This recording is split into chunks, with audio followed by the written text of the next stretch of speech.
You're listening to The Bible Guys, a podcast where a couple of friends talk about the Bible in fun and practical ways.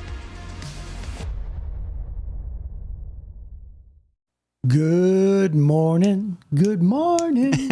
We slept all night through. Good morning, good morning to you.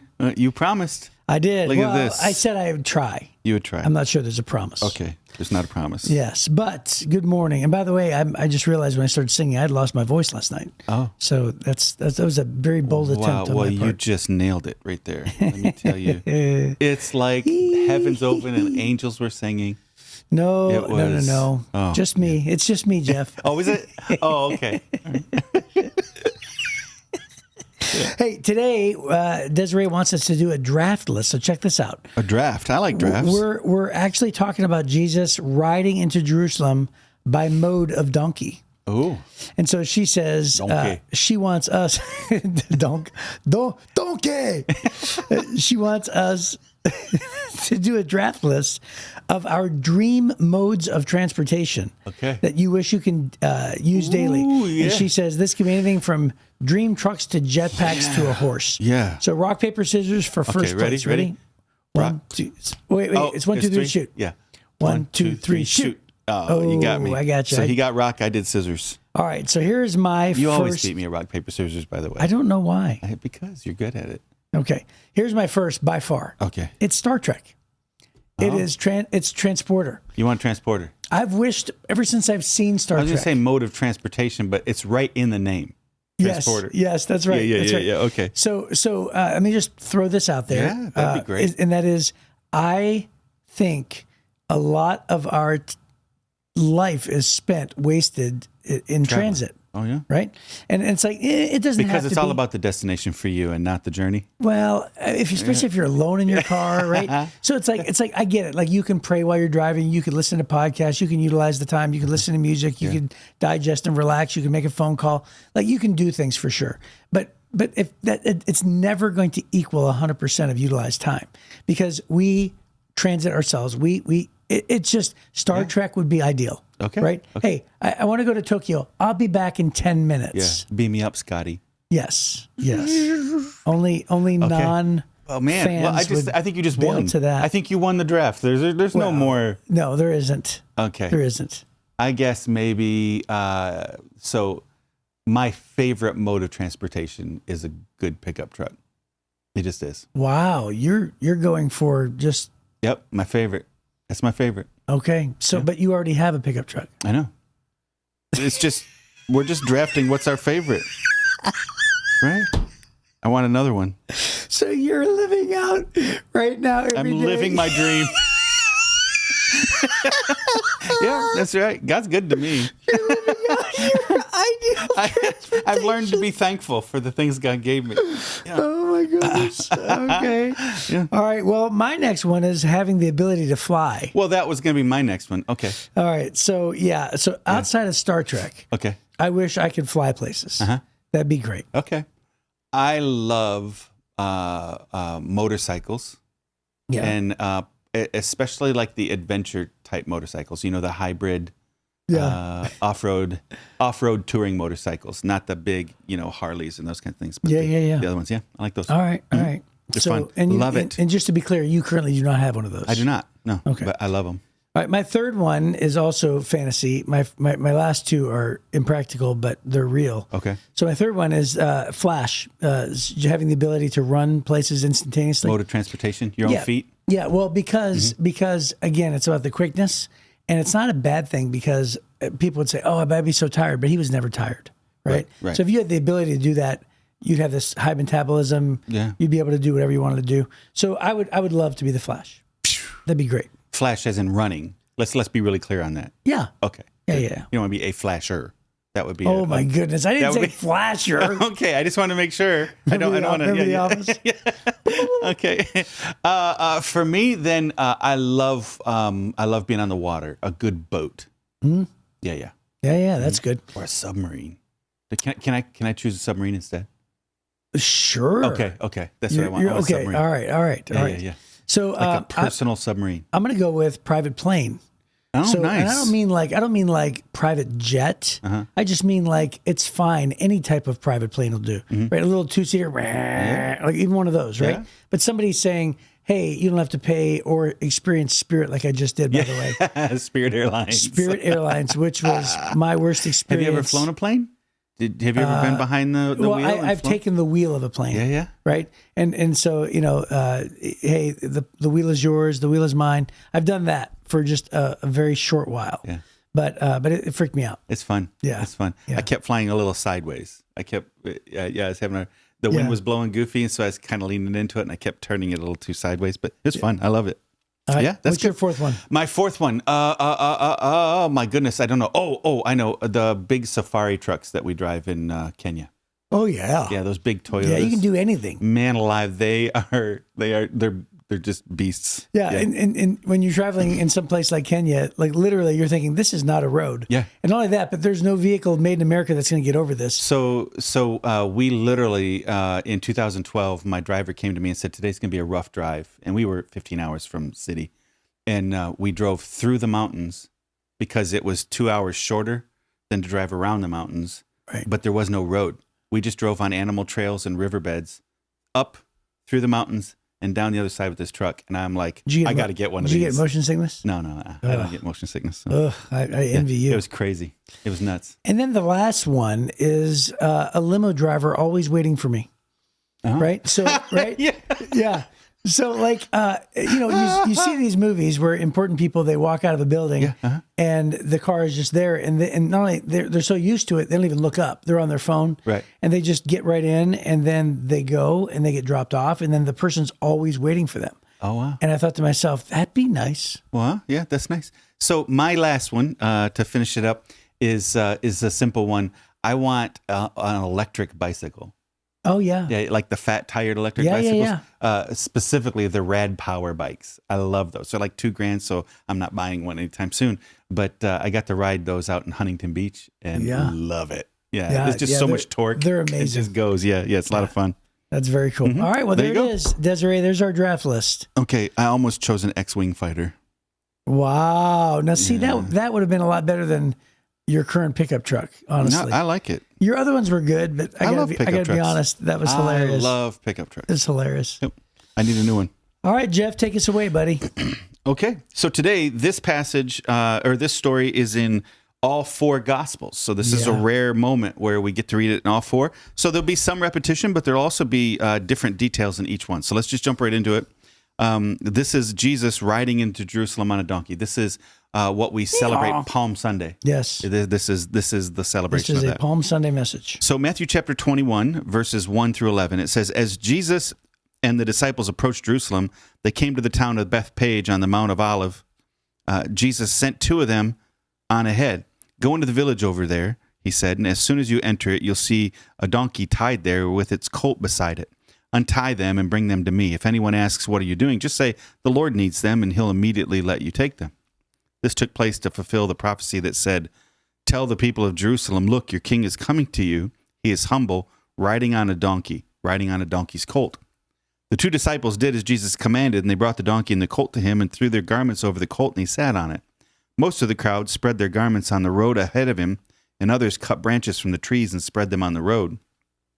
Jesus was in the center of the procession, and the people all around him were shouting, praise God for the Son of David. Blessings on the one who comes in the name of the Lord. Praise God in the highest heaven.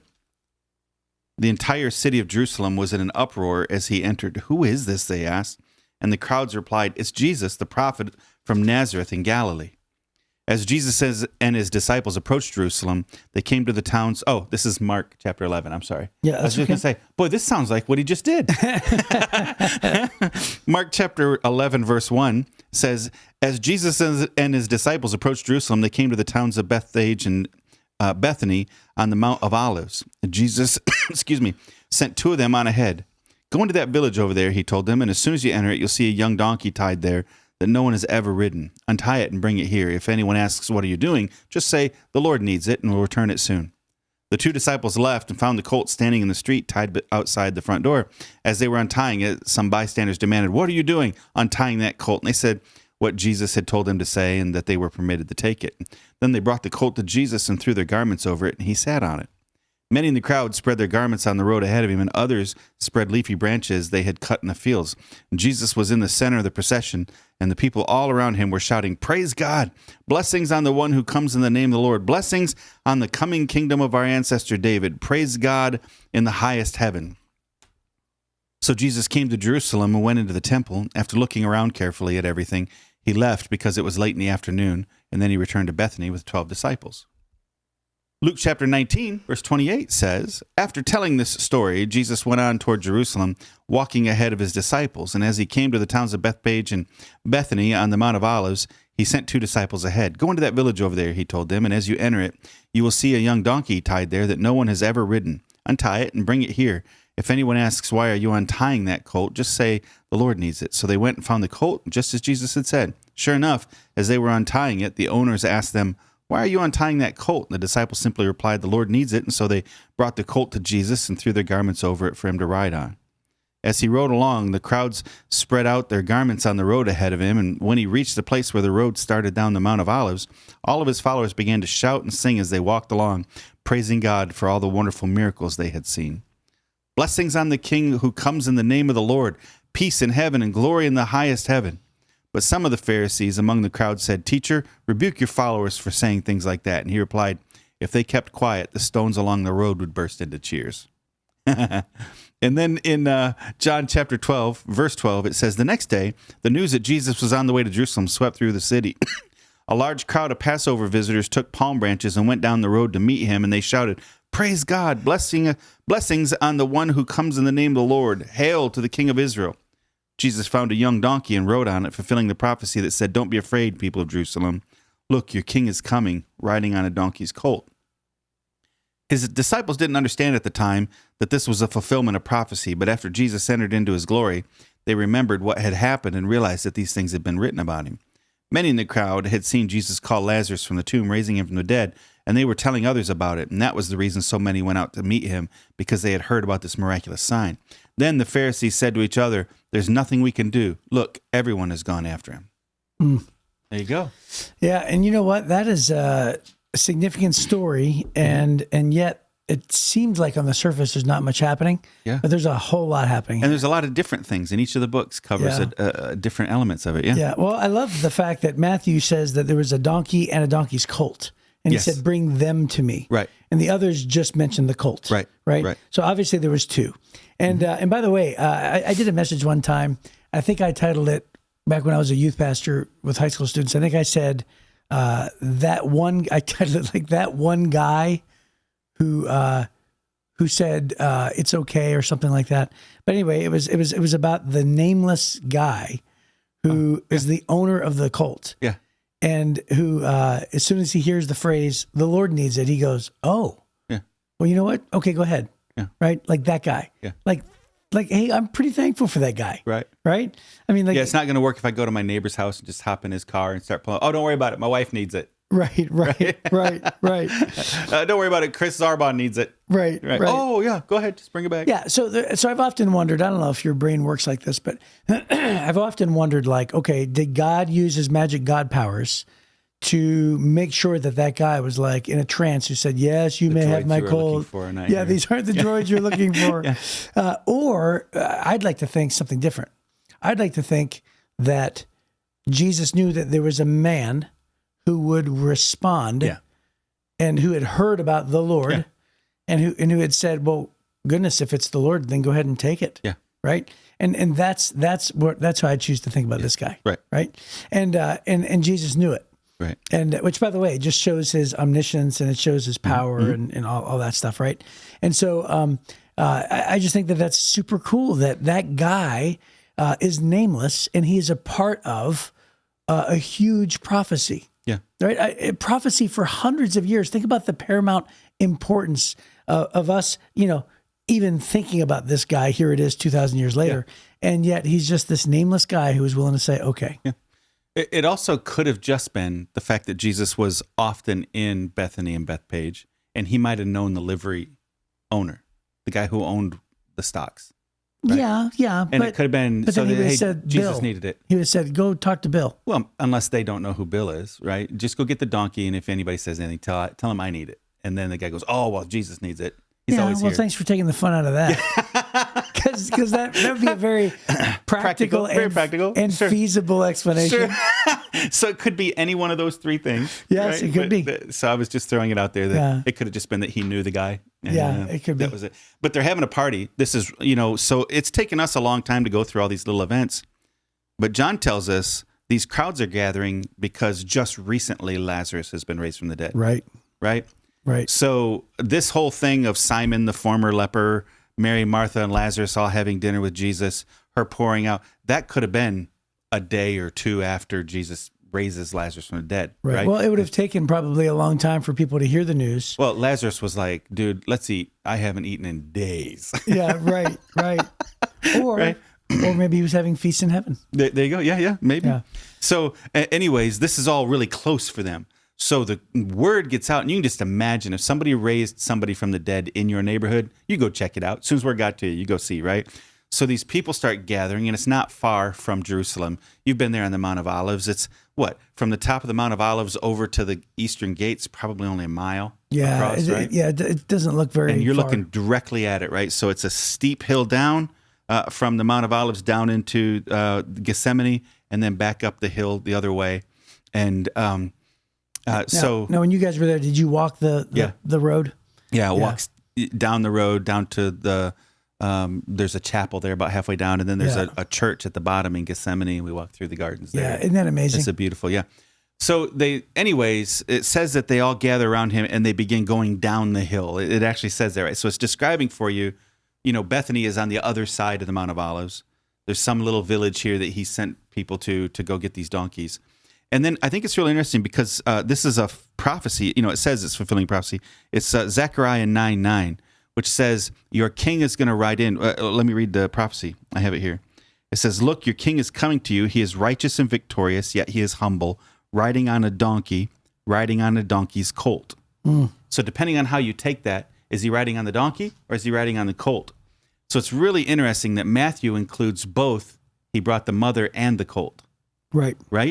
Obviously, the other three say he comes in with the colt, this young donkey.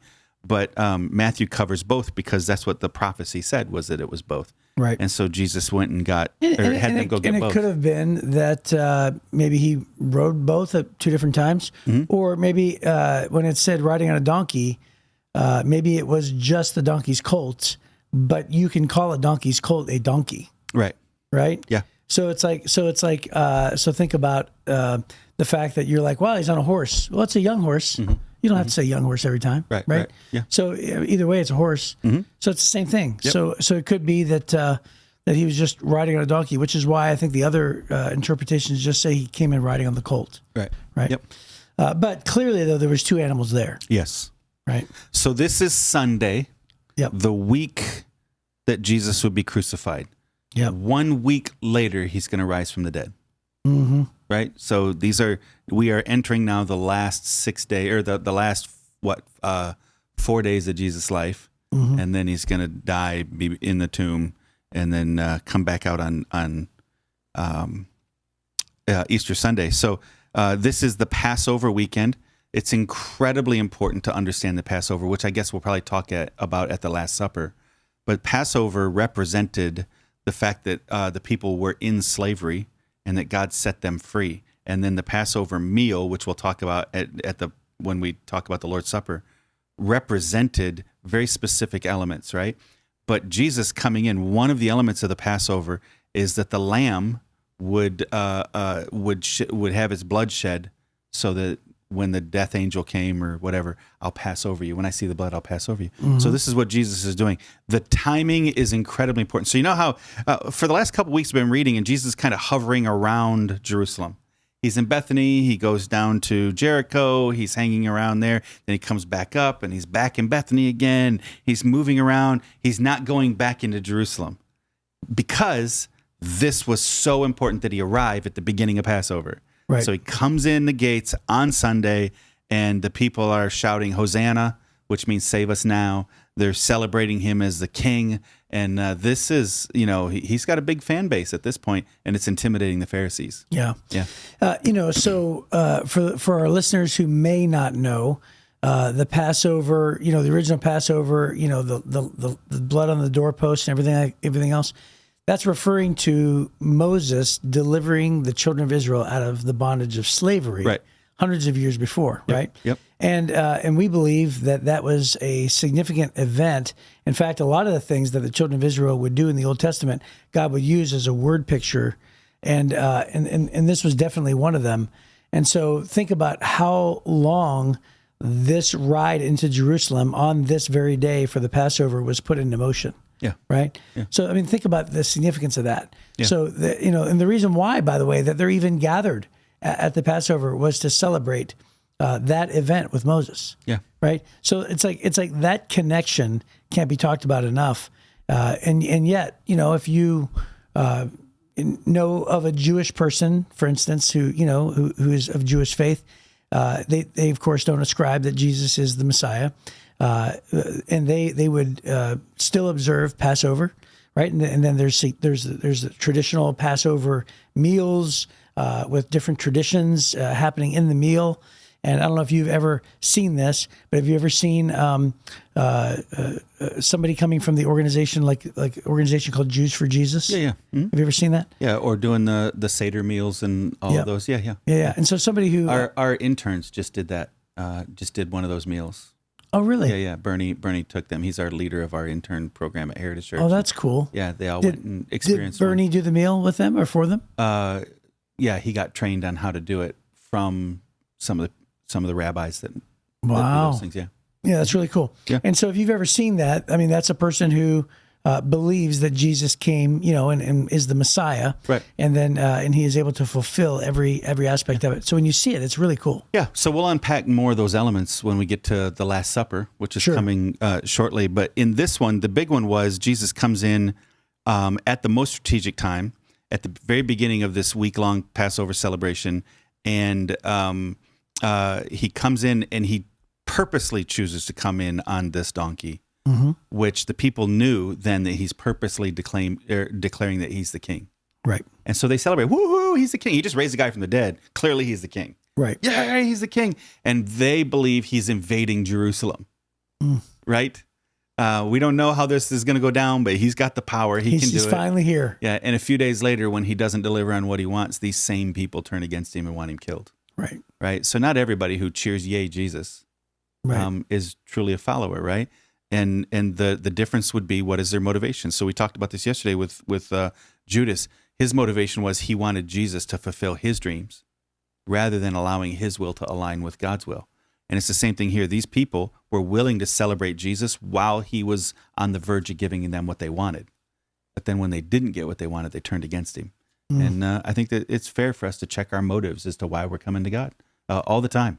Right. Yeah. I think it's important. Yeah. So I did a message on Palm Sunday. In fact, it's one of my favorite thoughts, but it was like, gosh, I'm not going to be able to get this right because it's sort of a tongue twister, but it's something like, we want the king that we want, not the king that we need. Right.